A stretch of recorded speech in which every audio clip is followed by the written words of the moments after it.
Now, let's talk about a simple yet an important thing that you need to do in sales, specifically the SDR role that you or your SDR needs to execute flawlessly, which is actually setting a meeting when a customer agrees to a meeting on a cold call or agrees to a meeting via email.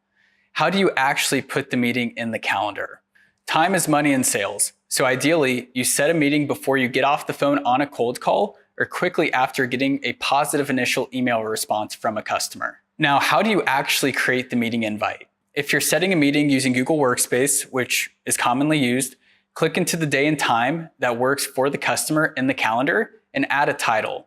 Add an invitees by plugging in their email addresses, add on agenda in the description, and on the day of, make sure to send a reminder email in the morning because many customers get busy and forget about meetings they have with sales reps. Sending a proactive reminder will help prevent flakiness as you need those meetings to hit your metrics and ultimately bring in revenue.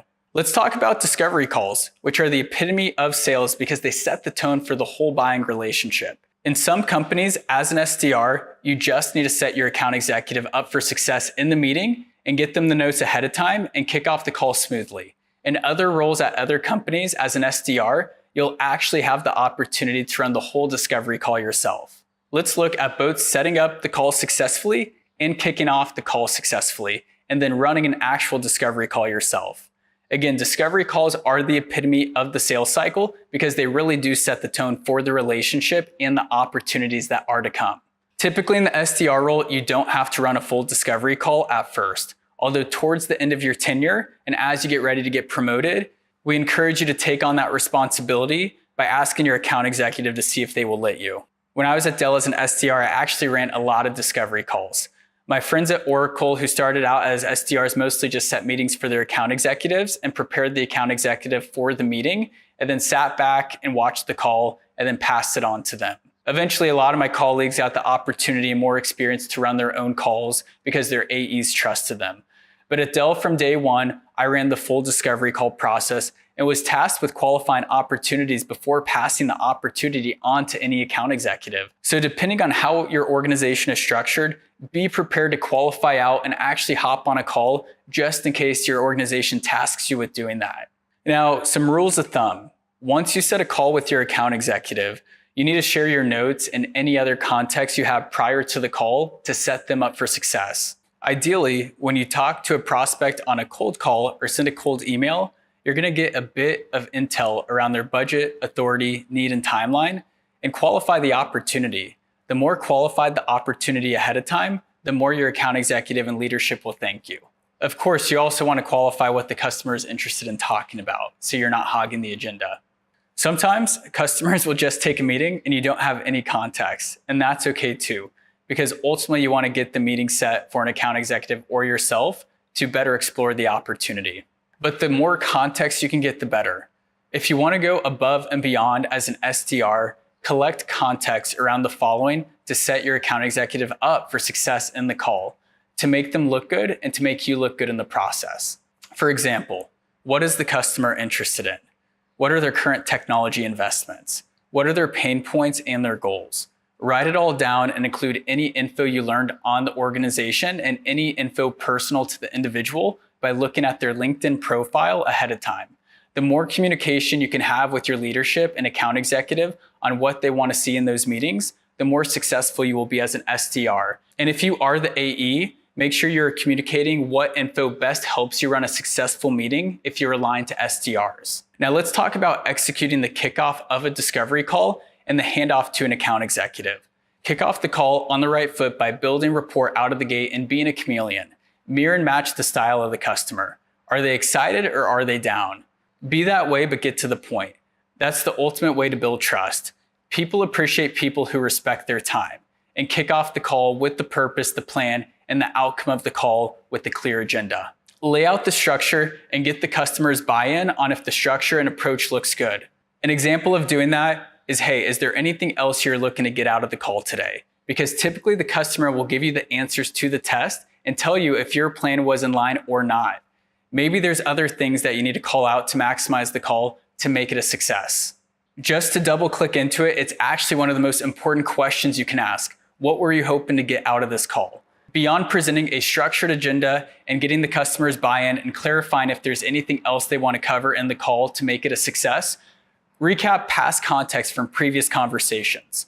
Share what you heard their goals and challenges to be, and clarify the plan is to go deeper into those things and confirm where you can help. So yes, besides just getting buy-in, get a recap, go over their goals and top challenges. By asking them what they need out of this call, they can give you more feedback and you can dive deeper into those areas throughout the conversation.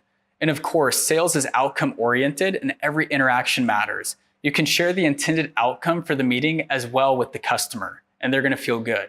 Here's an actual script that a real-world SDR at a top startup uses to kick off calls and hand it over to their account executive. Hey, John, we talked last Friday to discuss the challenges you are dealing with XYZ areas.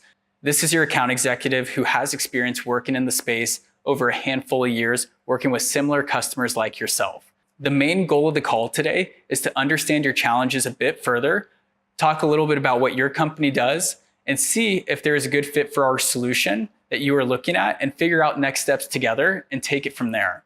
Although rapport is very important to build up before jumping into the agenda, make sure to avoid the pitfall of overdoing it on rapport and not getting down to business too quickly.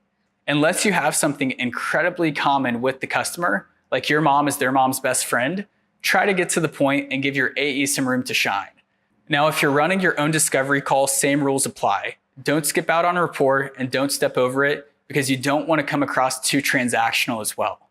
Take the time to actually connect and open them up so the rest of the call goes well. Let's talk about advanced methods to enhance your discovery calls. Now, when you go to prepare for your discovery call, research their mission and values as a company and look on their website. Look at how they make money. Look at their business model. Look at their current tech stack and products. Look at any recent articles they publish on their growth plans. Also, make sure you're researching the individual, specifically who you will be talking to. Don't worry about over-researching because that can cause diminishing returns throughout the conversation.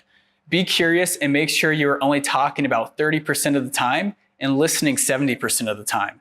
Your questions are important, and so think about the questions you want to ask and how you want the customer to feel and what actions ideally you want them to take. Ask one question at a time. Make sure to ask open-ended questions as well.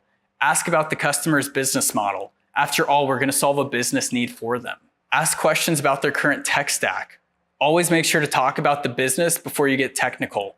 When you're looking for more information, make sure to ask them why. Let them elaborate. We're here to listen because at the end of the day, if we don't listen, we can't actually solve their need. When you're asking these questions, quantify the business impact or the dollarized cost of them not taking action. We'll talk about this framework a bit more later, but a good methodology for discovery calls is the BANT method. That's going to be finding the budget, authority, need, and timeline. So the model is BANT, and I want you to focus on the N first because need really does come first. Myself as a district manager, when I was managing 8 to 10 reps at a time and they were rolling up deals to me, the first thing I would always ask is, what is the need? The need ultimately drives the need to get the project done. And so when someone comes to me and they say, hey, the customer just wants to renew technology, I always ask why. What's their need? And if there's a soft need or not a good need, and it was like, hey, they're just interested in exploring options, I usually wouldn't commit that deal to my manager. However, on the flip side, if my rep came to me in a deal review and they said, hey, the customer needs to buy this hardware because if they don't buy it, they're going to have to sign a 3-year contract in their co-location if they don't get it done by this date. And then I knew explicitly that the deal was serious and we would need it done by that time. That is a need, and I love starting there. Now, for the other part of BANT, budget is very important. Think about your product. Think about if the customer has ever done a project like this and ask them questions around it. Hey, do you guys have an allocated budget for a project like this? A lot of people won't be direct, so you might have to be a little sneaky and ask indirectly. Hey, in the past, what did you typically spend on projects like this? Do you guys have money set aside for this? You can also ask questions around how they typically plan for projects like this. A lot of businesses run a fiscal year calendar, and typically around October and November is when they plan for big capital expenditures that they bake into their next year's budget. So get curious around the budget. Authority is huge, and this is something I always bring up, whether it's in the first or second call within a sales cycle. A lot of times you're talking to a champion within the company, and they could be very excited about your technology. However, it's not how excited they are, it's what influence they have within the company. And so the question you can ask throughout the process is, I know you're really excited about this technology. Who else on your team do you think would make sense to be involved in these conversations? By asking who else is involved in the decision-making process, you can open the invitation to allow them to come onto the call, see your technology proposal, and ultimately win them over when you give a demo. And last but certainly not least is timeline. In sales, you have to manage your time. And as a sales rep, your most important thing is the deal that's going to close next for you. When looking at timeline, ask the customer when they're looking to do the project. Is this a project they're in the preliminary stages of, or are they looking to implement technology quickly? There's a lot of different ways you can ask these BANT questions, but ultimately, leave your discovery call with a need and timeline, and that is a great starting point. By qualifying this out, you can help your account executive and leadership prioritize their time in order to move the needle on the deal accordingly.